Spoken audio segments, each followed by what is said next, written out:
Hi, I'm Phil Cohen and I'm Warden here at BES Croxdale. In this video, we're going to look at the process of being called to the Torah, in Hebrew having an Aliyah, and the way you read the brachot on the Torah when you're having the Aliyah. When you're called to the Torah, we'll use your Hebrew name, and it's important we get that right. So please, if we make a mistake, please do correct us and we'll get that changed for you. When you go up, you do need to go up the steps, and if that presents any accessibility issues for you, please again let us know and we can see if we can work around that. For the Aliyah, you'll need to be wearing a talit to be able to kiss the Sefer Torah with. So if you don't have one, please do let us know and we'll find one for you, but there's normally some stored on here on the bimah under the seat. When coming up to the bimah for your Aliyah, please come by the shortest route you possibly can and go up the steps that are nearest to where you sit. Firstly, it makes the service that little bit shorter for the rest of the congregation, but also shows an element of enthusiasm for the mitzvah of making the blessings on the Torah.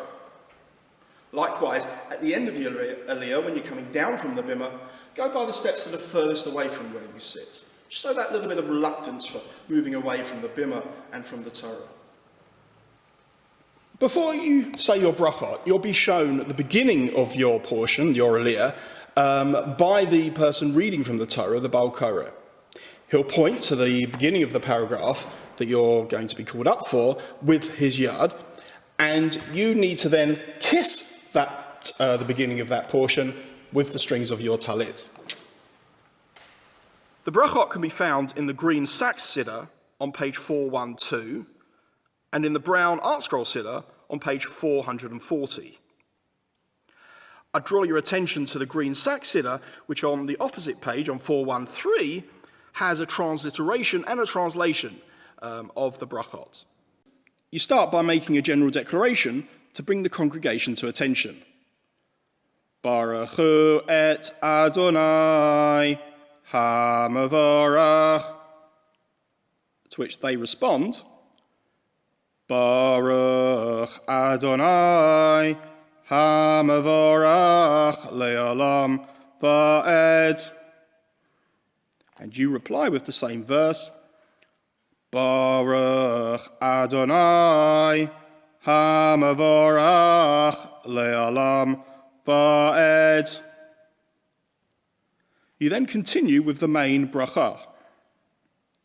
Baruch atah Adonai Eloheinu melech haolam asher bacha banu mikol ha'amim v'natan lanu et Torato. Baruch atah Adonai noten haTorah. After your Aliyah, you will be then shown where your portion ends by the Baal Koreh, the person laning, the person reading from the Torah, who will point to it with the silver yad. You then kiss that place with the sit on your talit, and then say the second bracha. Baruch atah Adonai Eloheinu melech haolam asher notan lanu Torat emet b'chayei olam nota b'tocheinu. Baruch atah Adonai noten haTorah. When you finish saying your second bracha, the warden will straight away cover the Sefer Torah, because it's considered immodest to leave the Sefer Torah uncovered.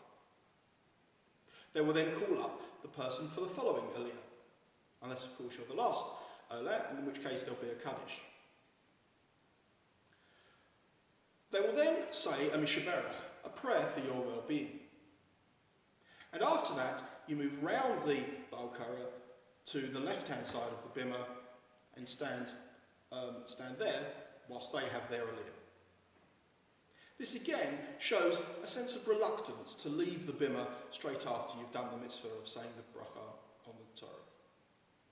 You'll notice that the brachot that you say at the beginning and the end of the Aliyah are fairly similar and end in the same way. The first brachot acknowledges God choosing us as the Jewish people to give the Torah to. The second brachot acknowledges God as the giver of the Torah. Whilst you kiss the beginning and end of your portion with your talit, to show an affinity to your aliyah, to your parsha, the portion that you're being called up for, we don't want to give the impression that you're only acknowledging the validity of that particular portion of the Torah. So we close the Sefer Torah and read the brachot away from the Sefer Torah to show that you're showing your allegiance to the entire Torah and acknowledging that as the source of our Yiddishkeit, as our Judaism. The word Aliyah in Hebrew literally means to ascend or to be elevated. And I think it's beautiful that at key life cycle events, such as a yortzeit, remembering the passing of a loved one, or happy events like the celebration of a marriage or a bar mitzvah, we celebrate it by being called to the Torah and making blessings on the Torah, reaffirming our allegiance to our heritage, to our identity as Jews through our Torah. Thanks for watching.